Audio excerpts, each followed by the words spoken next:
பிள்ளை பேறு அருளும் ஸ்ரீமுஷ்ணம் பூவராக சுவாமி. வைணவ திருத்தலங்களுள் சுயம்புலிங்கம் போல தானாகவே தோன்றிய தலங்கள் 8 என்பார்கள்.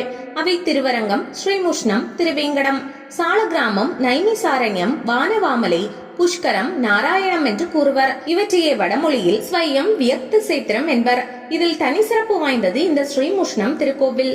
முஷ்ணம் என்றால் நமக்கு தெரியாமல் அபகரித்து செல்லுதல் என்று பொருள். இந்த தலத்திற்கு வரும் அடியார்களின் பாவங்களை எல்லாம் அவர்களுக்கே தெரியாமல் இவ்வூர் அபகரித்து விடுவதால் இவ்வூர் ஸ்ரீமுஷ்ணம் என்று பெயர் பெற்றது. தல வரலாறு: பெருமாளின் 10 அவதாரங்களில் சிறப்பு வாய்ந்தது வராக அவதாரம் ஆகும். மகாவிஷ்ணு வராக அவதாரம் எடுத்து இரண்யாட்சன் என்ற அசுரனிடமிருந்து பூமியை மீட்டார். கடலுக்குள் ஒளித்து வைக்கப்பட்டிருந்த பூமியை தன்னுடைய 2 கோரை பற்களில் தாங்கியபடி மேலெழுந்து வந்து மீண்டும் வான்வெளியில் நிலைபெற செய்தார் என்றது புராண வரலாறு. தனது ஒரு விழிப்பார்வையால் அரச மரத்தையும் மறு விழிப்பார்வையால் துளசி செடியையும் உருவாக்கினார். அவர் உருவாக்கிய அரச மரம் இந்த ஆலயத்தின் பின்புறம் உள்ள நித்திய புஷ்கரணி திருக்குளத்தின் தென்கரையில் உள்ளது. இதுவே தலவிருஷமாகவும் விளங்குகிறது. இங்குள்ள கோவில் விஜயநகர நாயக்கர்களால் கட்டப்பட்டது. இங்கு பெருமாள் சால கிராமத்தால் ஆன சுயம்புமூர்த்தியாக அருள்பாலிக்கிறார். ஸ்ரீ பூவராக சுவாமி மேற்கு நோக்கி நின்ற திருக்கோலத்தில் காட்சி தருகிறார். முகம் மட்டும் தெற்கு நோக்கி உள்ளது. அசுரர்களை வென்றதால் ஏற்பட்ட வெற்றி பெருமித உணர்ச்சியில் 2 கைகளையும் இடுப்பில் வைத்துக் கொண்டு முகத்தை நிமிர்த்தி கம்பீரமாக பார்க்கிறார். பிள்ளை பேறு வேண்டுவோர் நித்திய புஷ்கரணியில் நீராடி அரச மரத்தை சுற்றி வந்து பூவராகரை உள்ளன்புடன் உருகி வழிபட வேண்டும்.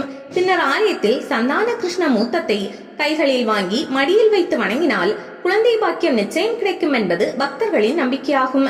இந்த சிறப்பு வாய்ந்த வராக அவதார கோலத்தில் பெருமாள் பூவராகராக இந்த ஊரில் இருப்பதால் இவரை வழிபடுவது மோட்சத்திற்கு செல்வதற்கான வழி என்கிறார்கள். கோவிலின் மூலவரான பூவராகமூர்த்தி கோவிலின் கருவறையில் உள்ளார்.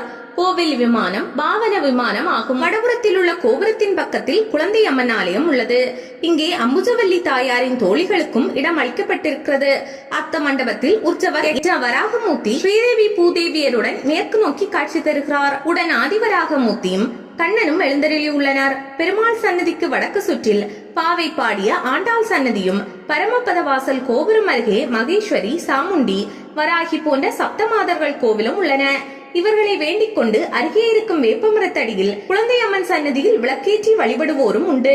ஸ்ரீ வராக பெருமாளை வணங்குவோர் சிறந்த வாக்குவன்மை, பெரிய பதவி, நிலைத்த செல்வம், மக்கட்பேறு, நோயற்ற வாழ்வு, நீண்ட ஆயுள் ஆகியவற்றை பெற்று உலகம் போற்றும் வகையில் சிறப்பு பெற்று வாழ்வார்கள் என்று புராணங்களும் சாஸ்திரங்களும் சொல்கின்றன.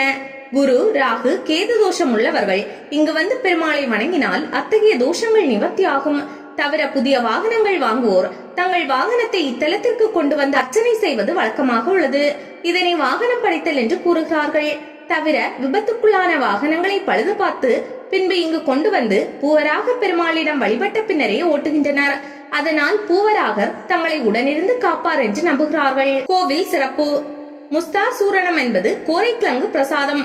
ஸ்ரீ முஷ்ணம் பூவராக பெருமாள் பன்றி அவதாரம் எடுத்துள்ள காரணத்தால் அவரது அவதாரத்திற்கு மிகவும் பிடித்தமான உணவாக கோரைக்கிழங்கு பிரசாதம் வழங்கப்படுகிறது. ஸ்ரீ முஷ்ணம் பூவராக சுவாமி திருக்கோவிலில் மாசி மகம் பிரம்மோற்சவம் மாசி மாதம் பரணி நட்சத்திரத்தன்று தொடங்கி 10 நாட்கள் சிறப்பாக நடைபெறும்.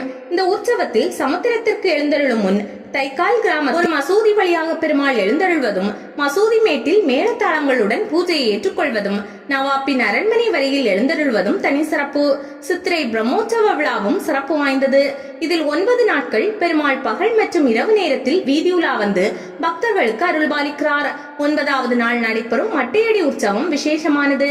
சித்ரா பௌர்ணமி அன்று நண்பகலுக்கு மேல் புஷ்கரணியில் தீர்த்தவாரி நடைபெறும். இது தவிர ஒவ்வொரு மாதத்திலும் 2 ஏகாதசிகள், பௌர்ணமி, அமாவாசை, மானப்பிறப்பு நாட்களில் யோக நரசிம்ம சுவாமி பிரகாரத்தில் எழுந்தருள்கிறார்.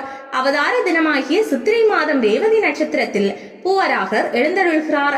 வைகாசி விசாகத்தில் உற்சவர் கருட வாகனத்தில் பவனி, ஆடிப்பூரத்தில் ஆண்டாள் உற்சவம், ஆவணியில் 10 நாள் ஸ்ரீ ஜெயந்தி விழா, உரியடி, புரட்டாசியில் பெருமாள் தாயார் நவராத்திரி கொலு, ஐப்பசியில் தீபாவளி உற்சவம், கார்த்திகையில் திருக்கார்த்திகை சொக்கப்பனை, மார்கழியில் பகல் 10 ராப்பத்து மற்றும் ஆண்டாள் நீராட்டு, வைகுண்ட ஏகாதசியில் யக்ஞவராகன் வீதி உற்சவம் மற்றும் கருட சேவை, தை சங்கராந்தியில் யக்ஞவராகனுக்கும் ஆண்டாளுக்கும் திருக்கல்யாணம், மாட்டுப்பொங்கல் அன்று பாரிவேட்டை, தைப்பூசம் அன்று தீர்த்த உற்சவம், பங்குனி உத்திரத்தில் பெருமாள் தாயார் திருக்கல்யாணம், திரு ஊரல் உற்சவம் ஆகியவை சிறப்பாக நடைபெறும். தினமும் காலை 6 மணி முதல் பகல் 12 மணி வரையும் மாலை 4 மணி முதல் இரவு 8:30 மணி வரையும் பக்தர்கள் தரிசனத்திற்காக நடை திறந்து வைக்கப்பட்டிருக்கும்.